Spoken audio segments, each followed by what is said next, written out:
పేరు ఎస్తేరు, నా భర్త పేరు బాలకృష్ణ. मेरा जीवन पहले बहुत दुख में था. నా జీవితం అంతకుముందు ఎంతో లో ఉండేది. मेरे जीवन में बहुत संघर्ष था, बहुत दुख था. बचपन से लेके 18 साल तक मैंने दुख और कष्ट के निकाले. ఒక 18 సంవత్సరాల వరకు నేను ఎన్నో కష్టాలు శ్రమలు అనుభవించాను. लेकिन मेरे को बाबू, मेरी शादी के बाद मेरे को बच्चा पैदा होने के बाद जो नीचे स्टिचेस आते हैं, తర్వాత పెండ్లి అయింది, తర్వాత పిల్ల పుట్టిన తర్వాత तो मेरे को कोई भी डॉक्टर मतलब एडमिट नहीं कर रहा था स्टिचेस दोबारा से करने के लिए. मेरा जख्म बहुत ज़्यादा बढ़ गया था. చాలామంది డాక్టర్స్ నన్ను మరి యాక్సెప్ట్ చేయలేదు డెలివరీ టైంలో. और बहुत ज़्यादा मतलब बढ़ने की वजह से सब जन बोलते थे इसका कुछ नहीं हो सकता. लेकिन मैंने फिर यीशु मसीह में प्रार्थना करवाया, यीशु मसीह का అది ग्रहण किया उन्हें. హిజ్రాల ద్వారా ఆమెకి డెలివరీ చేయటం జరిగింది. అప్పుడు వాళ్ళు స్టిచ్ ఆ కుట్లేసింది విషయము వాళ్ళు సరిగా వేయకపోవటం వల్ల అక్కడ చాలా పెద్ద గాయమైపోయి మరి ఆమెకి చీమి రక్తము పారుతూ పెద్ద గాయమైపోయి మరి మరి అలాగే మూత్ర విసర్జనల విషయంలో మల విసర్జన విషయంలో మాత్రం చాలా కష్టమైపోయింది ఆమెకి. మరి తర్వాత వందన సిస్టర్ గారికి చెప్పడం జరిగింది ఇలా ఉందని. ఆమె ప్రార్థన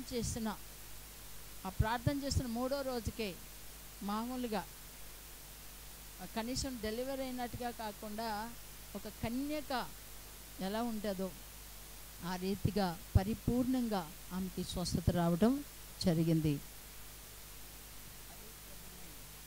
अभी मैं प्रभु में यीशु मसीह पे इतना विश्वास हो गया कि भी हर एक जख्म मेरे ऑटोमेटिकली हर एक काम आगे की आगे ఆ యొక్క గాయము స్వస్థపరిచిన తర్వాత నేను ఇంకా నా దేవునిలో యేసు ప్రభువుని మనస్ఫూర్తిగా హృదయపూర్వకంగా నేను అంగీకరించాను. हाँ, पति भी मेरा मतलब यीशु मसीह की प्रार्थना करके सुनने के बाद इधर आया, वरना हाँ। वो कहीं जाने के लिए रेडी नहीं था. వాస్తవంగా ఆయన భర్త కూడా ఆమెను ఎక్కడికి వెళ్ళనివాడు, ఆయన కూడా ఎక్కడికి వెళ్ళటం అలవాట్లేదు. వీళ్ళు పక్కా విగ్రహారాధికులు.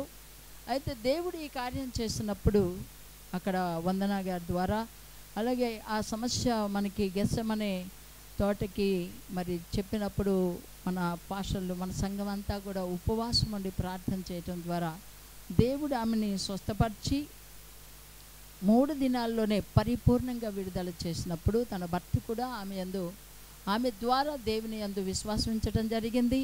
అలాగే మరి ఈరోజు ఇక్కడికి రావటం కూడా జరిగింది. దేవునికి మహిమ కలుగును గాక. గట్టిగా చప్పట్లు కొట్టి దేవుని నామానికి మహిమ.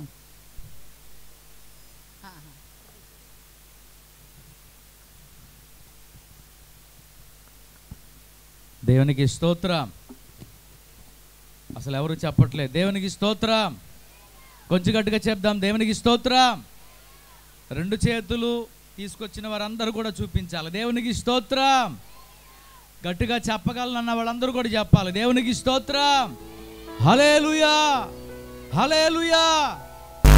ఈరోజు మరి ప్రియ దేవుని పిల్లారా, ఈ సాక్ష్యాలు కూడా మన హృదయాల్లో మరింతగా బలపరచాలి. దేవుడు మన జీవితాల్లో చేసిన మేలును బట్టి ఆయన మనం కృతజ్ఞతగా సేవించవలసిన వారు. మరి సమయంలో గెస్సెమనే హోలీ ప్రేయర్ మినిస్ట్రీస్ మరి దేవుని సేవకుల బృందం మరి మన మధ్యలోకి వచ్చి అద్భుతమైనటువంటి ఒక ప్రత్యేక గీతాన్ని పాడుతున్నప్పుడు అందరూ కూడా చప్పట్లు కొడుతూ దేవుని నామాన్ని మహిమపరుద్దాం. దేవుని సేవకుల బృందం